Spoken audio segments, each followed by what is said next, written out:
Marte é o vizinho mais próximo da Terra. Durante décadas, nós estudamos o planeta vermelho, mapeamos seus imensos vulcões, sondamos suas crateras encrostadas e examinamos sua superfície rochosa. Agora mesmo, uma pequena frota de sondas em robôs de alta tecnologia faz sua ronda, procurando na áspera crosta sinais relevantes para a grande questão. Já existiu ou existe vida em Marte? Muitos cientistas acreditam que o planeta vermelho talvez ainda esteja escondendo a resposta por baixo de uma fina camada de gelo e poeira. Agora eles vão colocar sua teoria à prova. A exploração de Marte está entrando em uma nova era de descobertas. A NASA colocou uma nova nave, a Mars Reconnaissance Orbiter, em uma longa órbita elíptica em volta do planeta vermelho para uma excepcional pesquisa de 5 anos. Toda vez que observamos Marte com novos equipamentos, nós achamos coisas novas. Essa nave trará mais informações de Marte do que todas as outras missões juntas, fornecendo imagens inigualáveis com a câmera mais poderosa já enviada a outro planeta. Acompanhando os voláteis padrões climáticos diários e as mudanças climáticas a longo prazo, com avançados equipamentos atmosféricos e até mesmo perscrutando embaixo da crosta rochosa por sinais de gelo e água com um poderoso radar subterrâneo. Isso nos dará a oportunidade de olhar para Marte sob um novo ângulo. A MRO irá desvendar antigos mistérios, gerar novas conclusões e, por fim, retirar esse véu cósmico revelando Marte.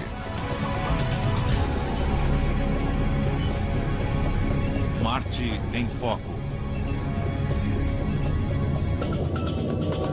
Marte está a cada dia mais claro. Com os últimos avanços realizados pelos cientistas da NASA, a nossa compreensão sobre o planeta vermelho ganha novos contornos. E o veículo que irá mudar para sempre a nossa visão desse planeta proibido é a Mars Reconnaissance Orbiter, ou MRO. Lançada do Cabo Canaveral, na Flórida, em 10 de agosto de 2005, a MRO já viajou mais de 7 meses, percorrendo 160 milhões de quilômetros para chegar a Marte e iniciar sua missão. Acoplados a essa gigantesca sonda de 2 toneladas, estão os mais modernos equipamentos de espionagem cósmica. Entre eles, 2 instrumentos que enviarão imagens detalhadas e dados sobre a atmosfera, a superfície e o subsolo de Marte. Vamos enviar os instrumentos mais avançados que a nossa nação já enviou a um planeta. A energia dessa sonda orbital virá de 2 enormes painéis solares, com uma envergadura de 13 metros de largura para absorver os raios solares.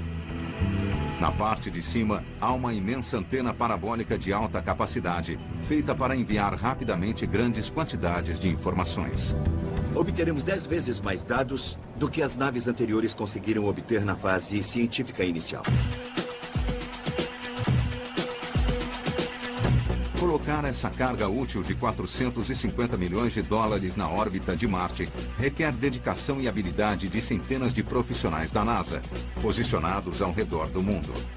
Os responsáveis pela equipe da MRO são o gerente de projetos Jim Grad e o cientista de projetos Richard Zurek, do Laboratório de Propulsão a Jato da NASA, em Pasadena, na Califórnia. Os 2 estão empenhados em ver a MRO liderar o caminho na exploração de Marte.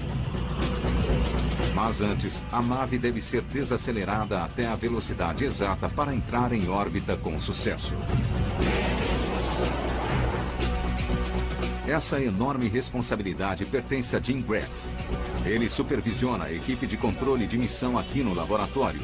Neste modesto escritório espacial, Graf e sua equipe de operações monitoram e direcionam cada movimento que a MRO faz em sua jornada interplanetária para Marte. Peter, como está indo a nave? A nave está tranquila.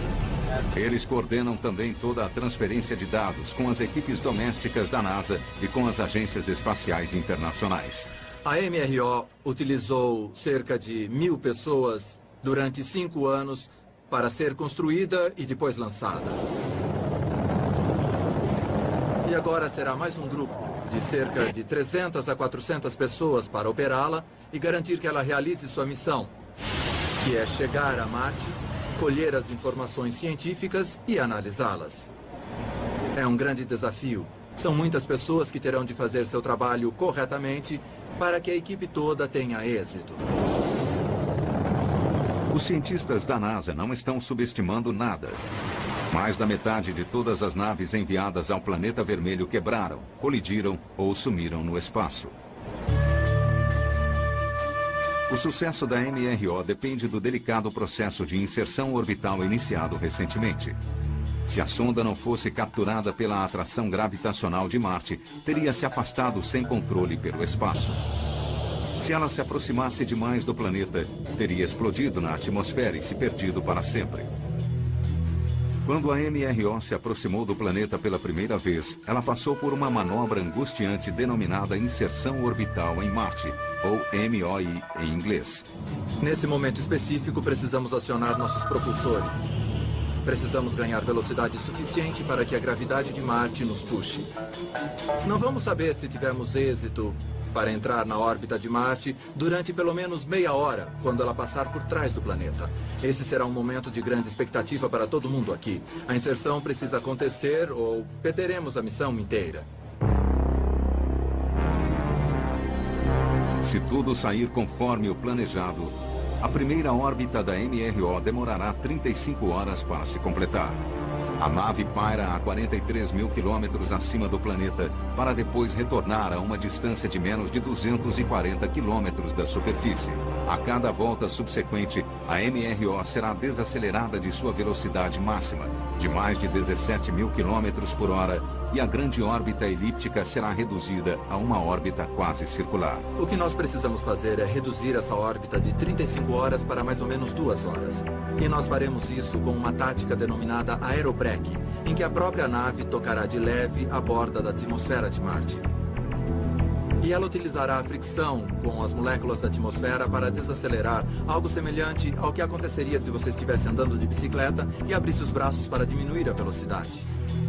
Durante os próximos 7 meses, em mais de 500 voltas, a MRO estará a uma altitude de voo de cerca de 270 quilômetros acima do planeta, uma altitude média mais baixa do que todas as sondas anteriores.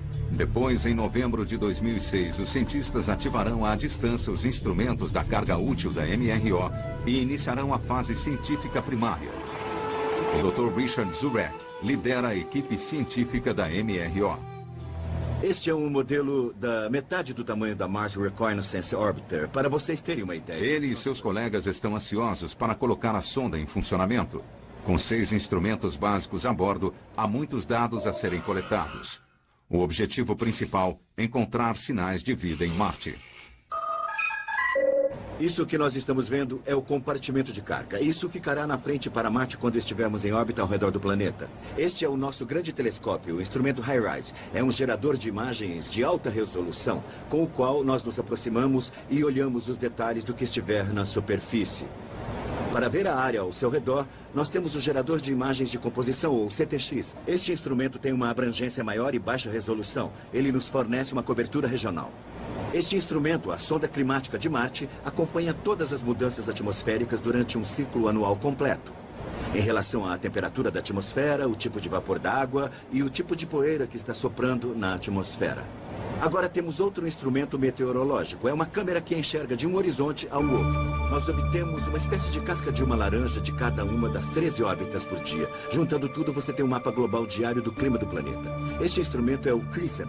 Esse é o nosso espectrômetro de imagem. O que fazemos com isso? Analisamos a composição da superfície, porque queremos ver não só o seu formato, como também do que ela é feita. Na parte traseira da nave, nós temos outro instrumento que é o SHARAD, o radar sonar que penetra na superfície à procura de camadas de gelo.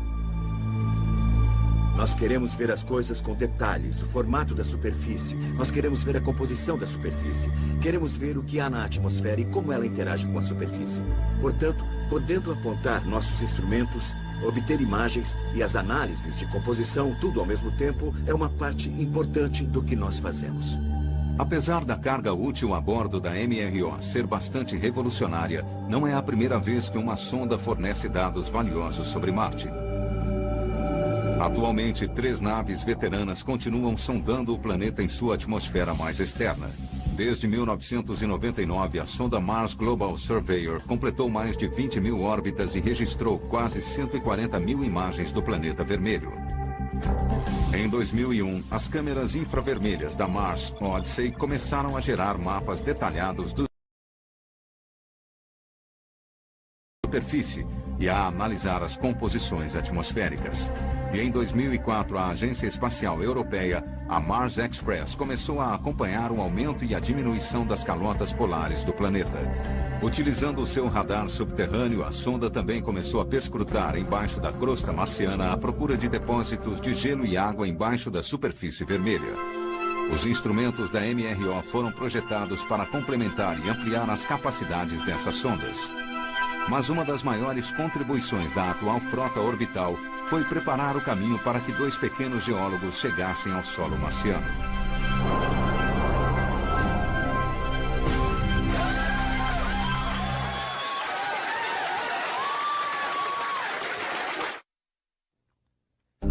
Durante décadas, a resolução das imagens de Marte captadas por telescópios e sondas era baixa demais para mostrar os detalhes mais específicos que os cientistas buscavam na superfície. Mas os Mars Exploration Rovers, ou veículos de exploração, Spirit e Opportunity, trouxeram novidades. A capacidade de se movimentar e ver novas áreas. Nós ficamos na expectativa quando esses assistentes robóticos abriram seus olhos mecânicos em 2004, dando-nos uma perspectiva totalmente nova do planeta vermelho.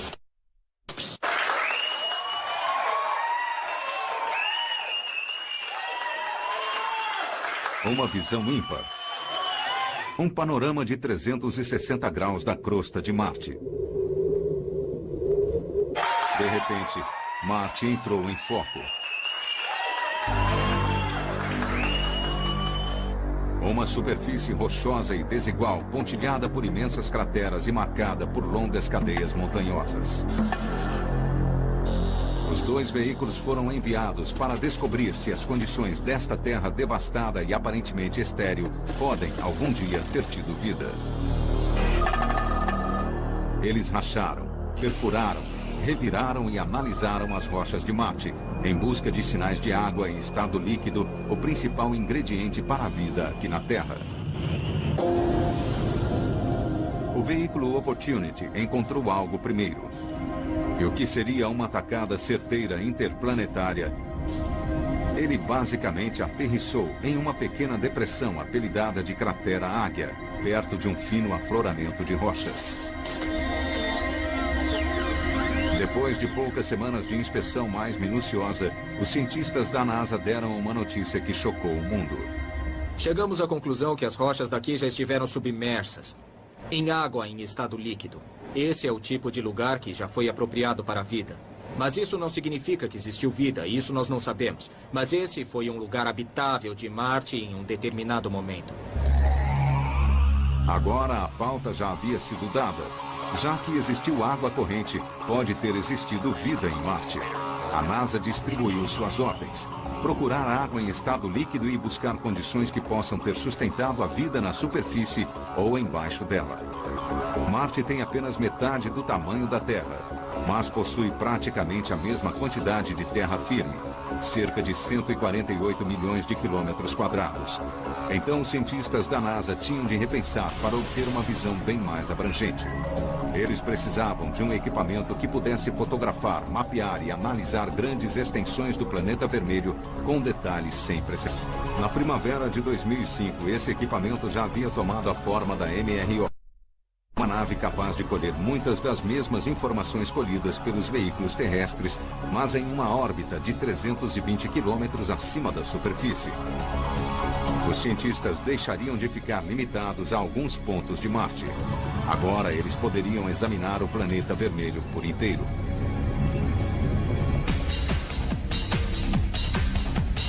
Aqui na Lockheed Martin Space Systems, em Denver, no Colorado, a MRO saiu das pranchas de desenho para se tornar uma realidade de 2 toneladas. Levou 5 anos e centenas de profissionais especializados para projetar a sonda e construir os instrumentos de sua carga útil polivalente. O cientista de projetos da MRO, Richard Zurek, está presente para acompanhar a High-Rise. A câmera de alta precisão será acoplada à nave. Cada vez que levamos uma nova geração de instrumentos para Marte, a fim de vermos mais detalhes do que podíamos ver antes, nós vimos novos fenômenos. Respondemos algumas perguntas e descobrimos que aquilo que pensávamos que Marte era, não era verdade. O que faz esta sonda ser diferente é que vamos ver Marte com detalhes onde antes não era possível ver. Essa sonda servirá de ponte entre a extensa cobertura das outras sondas até a resolução mais alta que nós vimos, mas só que em alguns poucos locais. Agora nós estamos tentando descobrir qual é o melhor lugar para o próximo pouso.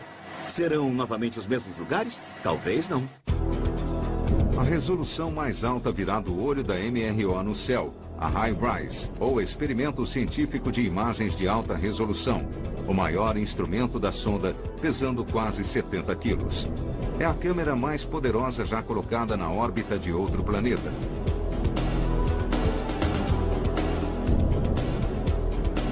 As sondas anteriores de Marte eram capazes de identificar um local mais ou menos do tamanho de uma mesa de jantar. Mas com a órbita de baixa altitude da MRO, a High-Rise será capaz de detectar um objeto do tamanho aproximado de uma bola de praia. Um dos projetistas do instrumento, Laszlo Kasteli, descreve o detalhamento que a High-Rise irá alcançar. Esta rocha aqui é mais ou menos do tamanho que nós podemos ver bem com a câmera da nave da Mars Global Surveyor, que está atualmente na órbita de Marte. Ela tem cerca de 4,5 metros e é uma pedra de bom tamanho. No entanto, com a High-Rise acreditamos enxergar melhor, umas 5 vezes melhor. E seremos capazes de detectar as rochas que tenham este tamanho aqui. Esta tem mais ou menos 1 metro. E uma das vantagens da High-Rise é que ela vai tirar essas fotos de alta resolução em cores. Nós temos muitos interesses científicos em Marte, mas um deles em particular é saber o que a água fez por lá. Especialmente quando a água muito quente reage com a rocha, ela pode mudar a cor da rocha. E aqui temos uma pedra que foi alterada para uma cor vermelha, com a água quente que correu por ela. A água quente pode fazer várias coisas e mudar as pedras para uma cor verde também. E com a High-Rise podemos ver onde as pedras foram alteradas para essas cores diferentes e ver o que a água andou fazendo. E esperamos que isso nos ajude a conduzir as futuras missões aos locais onde a água tenha feito as coisas mais interessantes em Marte. A High-Rise fotografará áreas importantes do planeta vermelho, mas só irá focalizar as lentes em 1% da superfície marciana. Ela irá trabalhar em parceria com o gerador de imagens de composição da MRO, ou CTX, que irá analisar grandes faixas da superfície com uma resolução bem mais baixa do que a High-Rise, em busca de áreas que despertem o interesse dos cientistas. Nas missões anteriores, a CTX teria sido a câmera de alta resolução. Esta era a melhor resolução que nós tínhamos. Richard Zurek ilustra como as duas câmeras trabalham juntas, usando um mosaico de fotos compiladas de sondas anteriores. Havia áreas claras e escuras e nós achávamos que entendíamos o que eram essas coisas. Mas quando você vê com uma resolução melhor, de repente, você vê o que realmente é. Os pontos escuros são dunas de areia, por exemplo. O detalhe que você pode ver é da melhor resolução da nave atual. A High-Rise será capaz de obter imagens 3 ou 4 vezes melhor. Mas o gerador de imagens de composição foi feito para obter isso em áreas mais extensas.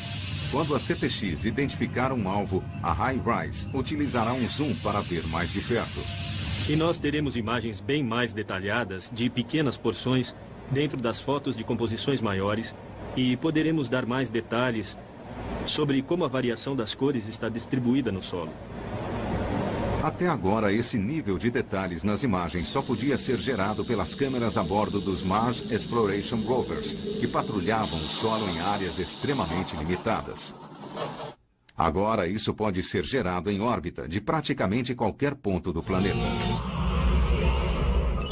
Uma outra coisa diferente que podemos fazer com a High-Rise é tirar estereofotos. Ao tirar 2 fotos da mesma área, nós podemos montar um modelo topográfico tridimensional daquela parte de Marte. E podemos ver as rochas e os rochedos em 3 dimensões, e não apenas em uma foto bidimensional. Apesar do espelho primário de 50 centímetros da câmera ter uma extensão de campo de visão de apenas pouco mais do que 1 grau, uma fotografia média da High-Rise cobre uma faixa retangular imensa de mais ou menos 6 por 12 quilômetros de extensão. E cada pixel individual cobre uma parte pequena do solo de apenas 30 centímetros de extensão. Por isso, precisamos ter muitos pixels para cobrir tudo. Aliás, precisamos de mais de 1 bilhão de pixels. E um dos nossos grandes problemas é enviar todos esses pixels da parte de trás da câmera para a aeronave e depois enviar à Terra. Essa imensa quantidade de dados necessária para cada imagem será enviada diretamente para um grupo de antenas altamente sensíveis na Terra, preparadas para captar os sinais do espaço. A MRO transmitirá sinais através do espaço para 3 principais unidades de comunicação na Califórnia, Espanha e Austrália, e por fim para a central da MRO no laboratório de propulsão a jato. Apesar da velocidade da radiotransmissão da MRO ser 10 vezes maior do que a das sondas anteriores, processar essas fotografias enormes levaria semanas. Mas essas novas imagens de Marte levarão os cientistas a procurar zonas ricas da superfície. A câmera será focalizada em depósitos e formações terrestres criadas por processos geológicos e climáticos. Isso ajudará os cientistas da NASA a determinar a história de Marte, inclusive a origem e a idade relativa dos sulcos, camadas polares e vulcões. E por fim, todas essas informações e os detalhes impressionantes fornecidos pela HiRISE serão usados para mapear digitalmente locais de pouso totalmente novos para futuras missões a Marte. A Mars Reconnaissance Orbiter não começará a fase científica da missão até que o aerobrake tenha sido concluído com sucesso e entrado em uma órbita constante em novembro. Nos próximos 5 anos, um de seus principais objetivos será analisar a superfície de Marte em busca de sinais de água em estado líquido, o principal ingrediente da vida aqui na Terra. Durante o ano de 2004, os Mars Exploration Rovers da NASA continuaram a descobrir incríveis novas evidências de que a água em estado líquido já cobriu partes da superfície de Marte. O veículo de exploração Opportunity fez algumas das mais surpreendentes descobertas mais uma vez, após perfurar uma série de formações rochosas dentro da cratera Endurance. O que se concluiu do estudo geológico foi o retrato de um planeta que já foi repetidamente banhado por água em estado líquido.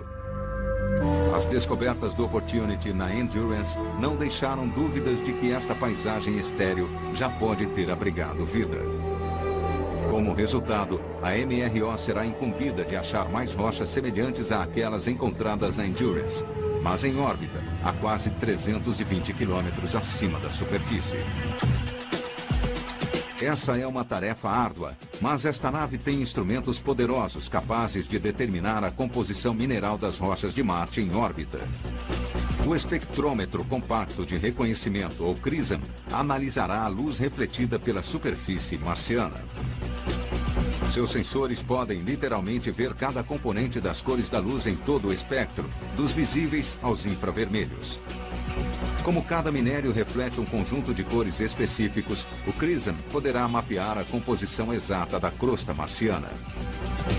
O espectrômetro irá coletar dados em seções do tamanho de uma casa, para ajudar os cientistas a se concentrarem em outras rochas que ficaram submersas na água e, potencialmente, em depósitos hidrotermais escondidos. A NASA criou o CRISM a partir de um dispositivo sensor remoto similar ao que já está em uso aqui na Terra.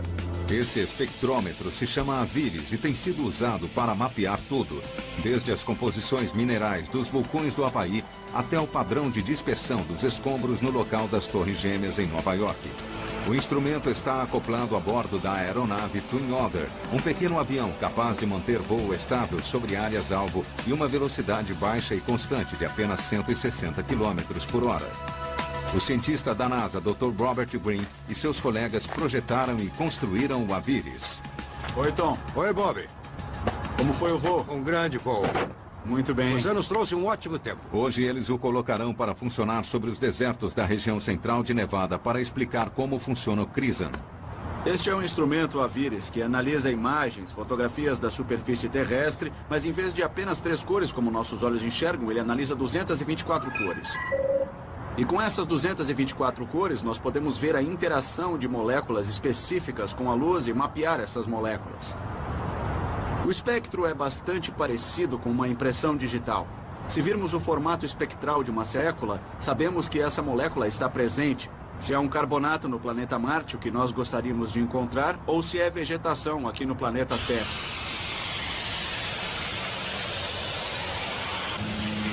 Hoje nós vamos pegar o instrumento Aviris e sobrevoar um local ao sul daqui, chamado Cooperite, em Nevada. É um sistema hidrotermal, e nós vamos visualizar esse local e ver os mapas moleculares que o instrumento gera, e fazer previsões sobre o que vamos encontrar na superfície. Depois iremos para o solo com um espectrômetro de campo para confirmar se esse instrumento fez uma leitura precisa do que está presente na Terra. O sistema óptico do Aviris fica acoplado na base do avião, olhando diretamente para a Terra por uma abertura de 20 centímetros. A luz refletida pela superfície atinge um espelho de 35 centímetros e é canalizada por fibras óticas até o espectrômetro. Os dados são coletados, processados digitalmente e depois alimentados nos computadores de bordo para análise. Aviris é saudável. Vamos pilotar? Vamos. Enquanto a equipe sobrevoa Cooperite em Nevada, o Aviris faz uma leitura topográfica de 1,6 quilômetros da superfície.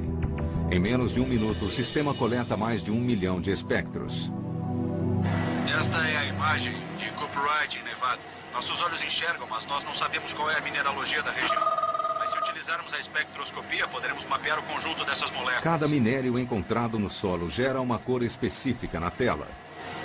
Quando o espectrômetro CRISM examinar a superfície de Marte, os cientistas poderão localizar altas concentrações de minerais associados à água, como estes vistos aqui. Nós podemos ver argila, o que nos indica que isso é um sistema hidrotermal. Se observarmos melhor as colinas de Goldfield, poderemos ver carbonatos. Temos a calcita, o que indica que há carbonatos presentes. Em quase todos os lugares da Terra onde se encontram carbonatos, encontramos evidências fossilizadas de vida. Nós adoraríamos achar carbonatos em Marte, e este é o equipamento que irá nos ajudar a responder essa pergunta. A capacidade do CRISM de mapear com precisão grandes faixas de jazidas minerais do espaço irá permitir que os cientistas apurem sua busca por água em estado líquido e possivelmente sinais de vida em Marte. Mas o trabalho da equipe do Aviris não para por aí. Seus dados devem ser confirmados em terra, provando que as pedras submersas na água estão localizadas onde o Aviris disse que elas estavam. Isso requer uma inspeção de campo. Rob Green trouxe um espectrômetro manual para verificar os dados de Cooperite. Durante futuras missões a Marte, sondas remotas e robôs irão percorrer o solo com base nos dados do CRISM. Esta é a calamita, a cor amarela que nós vimos nas imagens obtidas no avião. Esta é uma amostra do laranja, isto é, a lunita. Nós avaliamos seu espectro e calculamos que ela estaria aqui e está. E este é um carbonato, que era a cor magenta das imagens. Nós previmos que essas três rochas estariam aqui, com base na espectroscopia do Aviris, e aqui estão elas. Os carbonatos, argilas e sais encontrados em locais como este aqui na Terra estarão entre os principais alvos do CRISM em Marte. Eles são a grande esperança de se descobrir onde existiu água em estado líquido no planeta vermelho e possivelmente sinais de vida. Procurar esses locais específicos na superfície de Marte é como procurar uma agulha em um palheiro. Precisamos saber aonde ir com os futuros veículos de exploração. O CRISM nos fornecerá essa informação porque irá nos dizer exatamente onde estão as moléculas que nos interessam, para pesquisarmos em futuras missões exploratórias. Marte é um lugar extremamente inóspito. Os ventos de superfície sopram a uma velocidade média de 130 km por hora. Tempestades de poeira podem ocorrer e bloquear o sol do globo inteiro durante meses. A atmosfera composta de mais de 95% de dióxido de carbono não retém o calor do sol. As temperaturas gélidas da superfície variam entre 17 e 93 graus negativos. Um dos principais objetivos científicos da MRO será ampliar a compreensão sobre as mudanças climáticas do planeta vermelho. Nossa primeira ênfase é um ano de Marte, de observações científicas. Por que um ano de Marte? Porque poderemos ver todas as estações. E esse é um sinal climático que queremos registrar. Aliás, se há uma coisa que queremos saber, é como o clima de Marte mudou através do tempo. No passado, Marte tinha uma atmosfera mais quente e mais úmida. Os cientistas da NASA querem rastrear a história da água em estado líquido na superfície e estudar as condições que ocasionaram seu desaparecimento. Eles também esperam entender como as tempestades de poeira, os derramamentos de lava e o aumento e a diminuição das calotas polares alteram a geologia do planeta. O sucesso de futuras explorações humanas e robóticas irá depender muito da confiabilidade da MRO em caracterizar as condições climáticas de Marte e se preparar para elas. A sonda está equipada com 2 instrumentos meteorológicos. O Mars Color Imager, ou MARCI, irá atuar como o meteorologista da nave. Esta câmera irá gerar mapas meteorológicos diários do planeta inteiro, igual aos satélites daqui da Terra, e rastreará mudanças ambientais na superfície. Usando uma série de filtros fotossensíveis, o MARCI poderá identificar a composição de nuvens, examinar as variações no ozônio e acompanhar o aumento e a diminuição do gelo das calotas polares enquanto orbita o planeta a cada 2 horas. Sua visão vai de um horizonte ao outro, para você ter uma imagem completa em cada uma das 13 órbitas diárias. E quando você junta isso, você tem um mapa global, diariamente, do clima do planeta, e depois nós acompanhamos isso durante um ano inteiro de Marte. A Sonda Climática de Marte, ou MCS, rastreará as condições da água não apenas no solo, como também o vapor de água suspenso sobre a superfície. O MCS irá estudar a atmosfera tanto no plano vertical quanto no horizontal, acompanhando os níveis de poeira, as condições do vento e a radiação solar. Trabalhando em conjunto com a MARCI, os resultados do MCS serão convertidos em mapas meteorológicos tridimensionais do dia e da noite. Este é um modelo da sonda climática de Marte. Ela está parafusada na base da aeronave. O cientista da NASA, Dr. Daniel McLeese, explica como o instrumento funciona. A sonda tem 2 telescópios. Eles estão operando na região de ondas infravermelhas do espectro. Esses telescópios têm visão tanto da atmosfera quanto da superfície. Estes grandes mecanismos são, na verdade, os motores que, com o comando vindo da Terra, fazem os telescópios girar dentro do tambor. Nós fazemos uma espécie de dança, algo que chamamos de passo do chumbo grosso, em que, conforme nós rodamos em nossa órbita, as calotas polares, o instrumento começa a olhar em todas as direções possíveis. A sonda climática de Marte foi padronizada segundo os satélites meteorológicos que operam atualmente sobre a Terra. Ao comparar os dados climáticos de Marte, McLeese espera que nós possamos aprender mais sobre a forma como o clima do nosso planeta se desenvolveu com o passar do tempo e como ele está mudando hoje. A atmosfera marciana é bem parecida com a da estratosfera terrestre, que vai muito além de onde os aviões voam, acima dos 30 mil metros de altitude. Sua característica é a baixa densidade, o que significa que a pressão atmosférica na superfície é cerca de 100 vezes menor do que a da Terra. É uma atmosfera que, de certa forma, é mais simples do que a terrestre, mas, por outro lado, é mais complexa, porque os processos são diferentes e nós só estamos começando a conhecê-los agora. Ansioso por futuras missões em Marte, o Dr. McLeese espera que a MARCI e o MCS prevejam eficazmente as condições climáticas de Marte para proteger tanto o homem quanto as máquinas. Algum dia, os seres humanos irão se locomover na superfície e morar e trabalhar, e uma das coisas que as pessoas vão querer fazer é serem capazes de prever mudanças que possam afetar negativamente o modo como elas trabalham ou até mesmo sua saúde. E em Marte, essa mudança é a rápida formação de tempestades de poeira.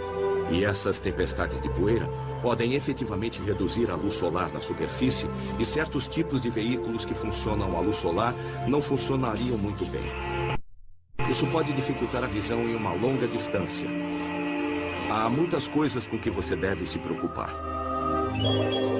A sonda da NASA, Mars Global Surveyor, tem registrado atividades de poeira na atmosfera do planeta vermelho há mais de 6 anos. A NASA compilou dados em formato de filme que ilustram bem o efeito devastador que uma tempestade de poeira global pode ter na superfície. Nós temos o planeta aberto aqui é a longitude, nós temos o Polo Sul, o Polo Norte, nós temos um gráfico de cores que mostra pequenas quantidades de poeira em azul e grandes quantidades de poeira em vermelho. E na medida em que avançamos o filme, vocês vão ver que, no fundo, há uma pequena quantidade de poeira, se bem que nunca é zero, está sempre meio empoeirado. E há também circulação de bolhas amarelas e verdes na superfície, que é poeira sendo levantada e jogada na atmosfera. Há explosões de poeira que cobrem o planeta inteiro e nós vamos enfrentar uma agora mesmo. Este é um exemplo de uma tempestade de poeira global em Marte. Se você estivesse na superfície do planeta nesse momento, o Sol ficaria obscurecido. Você olharia de um horizonte ao outro e veria um brilho em todas as direções. Os nossos estudos observarão a superfície próxima, onde nós estamos tentando entender como essas tempestades são formadas, como elas passam de pequenas para grandes. Por que algumas tempestades são pequenas e continuam pequenas? É a informação que estamos tentando obter com a MRO. Ao observar de perto as condições atmosféricas, a MRO protegerá melhor as futuras missões para Marte e também irá conduzi-las diretamente para fontes potencialmente ricas em água em estado líquido. Mas a NASA quer que a MRO ainda vá além. A bordo da sonda de reconhecimento está um novo e poderoso radar subterrâneo, o SHARAD. Ele fará uma espécie de ressonância magnética, permitindo que os cientistas estudem camada após camada, bem abaixo da superfície do planeta, em busca de água e gelo que ainda possam estar presos em rochas subterrâneas. Até agora, nós estamos arranhando poucos centímetros da superfície ou sondando apenas alguns microns. Aquilo que os seus olhos veem é só o verniz, só a superfície disso. E agora, nós queremos entrar aí. Mas ainda é um mistério o que vamos encontrar. Um instrumento SHARAD, ou radar sonar, enviará as ondas de rádio para cima, atravessando 800 metros até a crosta do planeta. Depois, os receptores a bordo da MRO irão gravar e analisar os ecos para mapear as camadas subterrâneas. A profundidade e a composição da geologia de Marte podem ser determinadas pelo tempo que cada um dos sinais demorar para chegar à aeronave. Com o SHARAD, a espaçonave deverá ser capaz de detectar água em estado líquido ou sólido em camadas subterrâneas com espessura de até 10 metros. Até agora, a sonda da Agência Espacial Europeia, a Mars Express, era a única espaçonave equipada com um radar de penetração de solo, denominado MARSIS. Ele pode penetrar cerca de 5 quilômetros para dentro da crosta marciana e já encontrou sinais de gelo e água subterrâneo em áreas localizadas.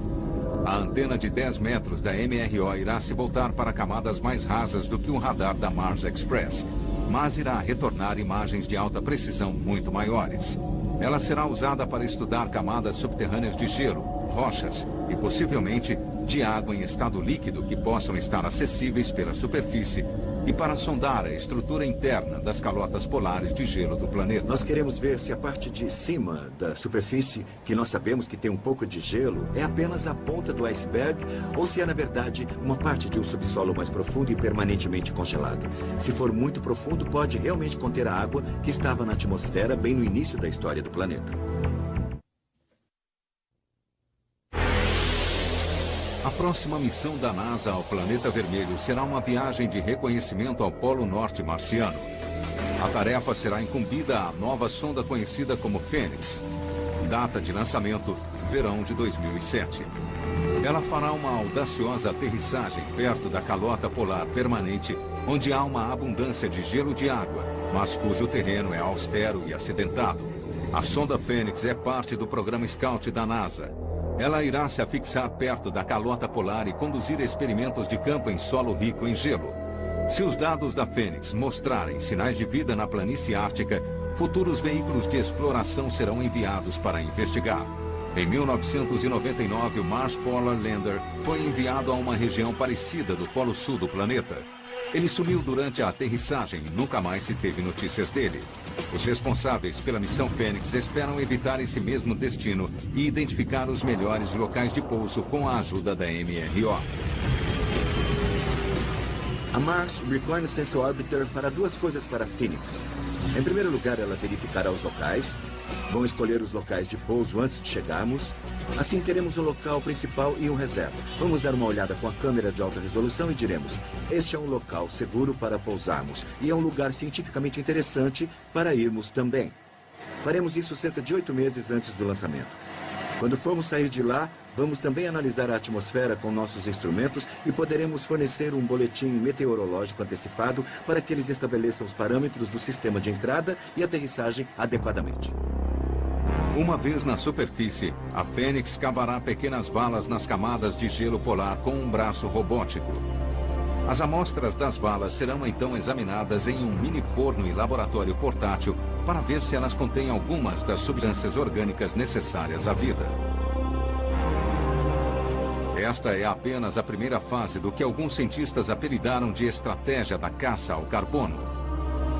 Depois que a NASA confirmou que Marte já foi coberto por água em estado líquido, as chances são bem maiores que a vida possa ter sido capaz de se desenvolver aqui e que os vestígios desses organismos ainda estejam preservados na crosta gelada e rochosa do planeta. O próximo veículo destacado para achar essas formas de vida será o Mars Science Laboratory, que será lançado em 2009. Ele combina a ideia de um laboratório de campo remoto automatizado com a capacidade de locomoção do Spirit e do Opportunity. Bem, o que nós vamos fazer no Mars Science Laboratory é mudar o foco da pesquisa científica. Enquanto o Spirit e o Opportunity foram enviados principalmente para procurar sinais de água, e acharam, e foi ótimo, o Mars Science Laboratory irá para lá em busca de vestígios de matéria orgânica. O MSL será um veículo de exploração bem maior do que seus primos robóticos Spirit e Opportunity, capaz de percorrer mais de 30 quilômetros em busca de matéria orgânica. Mas o peso adicional de seu motor e de seu laboratório de bordo pode comprometer a segurança da aterrissagem.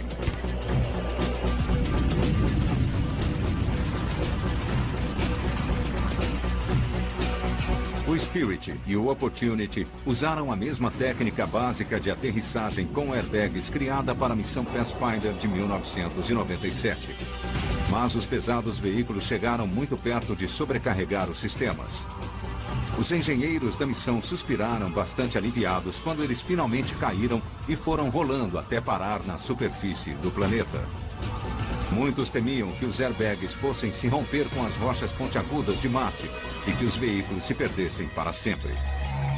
Para que o MSL pouse, os engenheiros tiveram de inventar uma técnica completamente diferente. Esta animação mostra a nova aterrissagem com guindaste aéreo. Em vez de colocar o veículo de exploração em cima de uma plataforma de aterrissagem e pousá-lo, nós fizemos justamente o contrário, colocando o sistema de propulsão, os foguetes, em um tipo de jato na parte de trás do veículo. E quando for liberado o paraquedas, os foguetes desse jato farão a desaceleração. Eles conduzirão o foguete desde 1 km de altura até 20 ou 30 metros da superfície de Marte. Nesse momento, enquanto ele ainda estiver descendo, ele será pousado com estes cabos. E aí nós teremos o veículo com sua mobilidade preparada, pronto para se locomover, pendurado em cordas que saem da plataforma do foguete, e continuaremos a descida até que o veículo chegue ao chão. O computador de bordo calcula o pouso, corta as cordas, e aí o veículo estará pousado na superfície. E aí tudo o que precisamos fazer é acionar as antenas, as câmeras e começar a andar. A MRO, a Fênix e o MSL são todos parte de um ambicioso projeto de enviar uma missão de coleta de amostras para Marte e, no futuro, mandar seres humanos para esse planeta inóspito. Essas missões enfrentam uma série de desafios aparentemente intransponíveis, mas o primeiro passo desse processo é determinar exatamente aonde no planeta o ser humano pode ir. Quando você pensa adiante em futuras missões, inclusive com seres humanos ao planeta, a principal questão é quais recursos existem lá. Eu não vou levar tudo da Terra, se houver coisas que eu possa usar lá. A água é uma das principais coisas. Há também outro aspecto. Do que é feita a superfície? Quais tipos de minérios existem? Sabendo como é o ambiente, isso também ajuda a planejar o habitat. Estamos coletando informações básicas do meio ambiente para ajudar os técnicos a fazerem essas avaliações. O que é arriscado e o que não é, para que eu preciso me preparar, com o que eu posso viver. A Mars Reconnaissance Orbiter não começará a fase científica da missão até novembro, quando completará o aerobreak na atmosfera marciana e descerá a uma órbita de baixa altitude. Até lá, os cientistas continuarão a obter o máximo possível de novas informações com os notáveis pequenos veículos que já estão no planeta vermelho.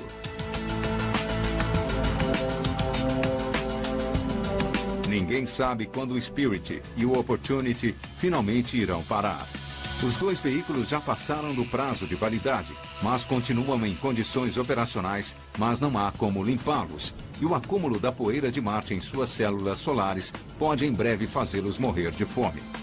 E também existe a possibilidade de que um de seus componentes elétricos básicos acabe pifando. Se isso acontecer, os veículos podem repentinamente parar de responder e nunca mais serem localizados. Vai ser duro quando esses veículos pararem. Eu não vou mentir, vai ser um momento muito difícil para nós. Isso porque eles fizeram muitas coisas. Se eles tivessem parado no começo, se tivessem parado logo depois que nós o enviamos a Marte, teria sido duro de aceitar, mas eles já descobriram tantas coisas que eu acho que quando nós finalmente os perdermos, eles vão ter uma morte muito digna.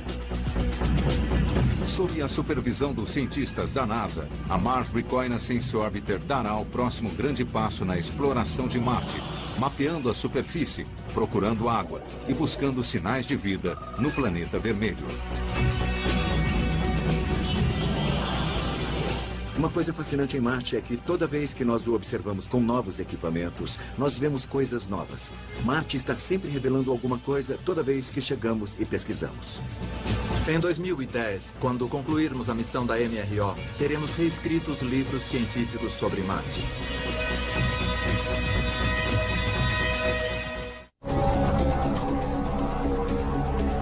Versão brasileira, DPM Santos.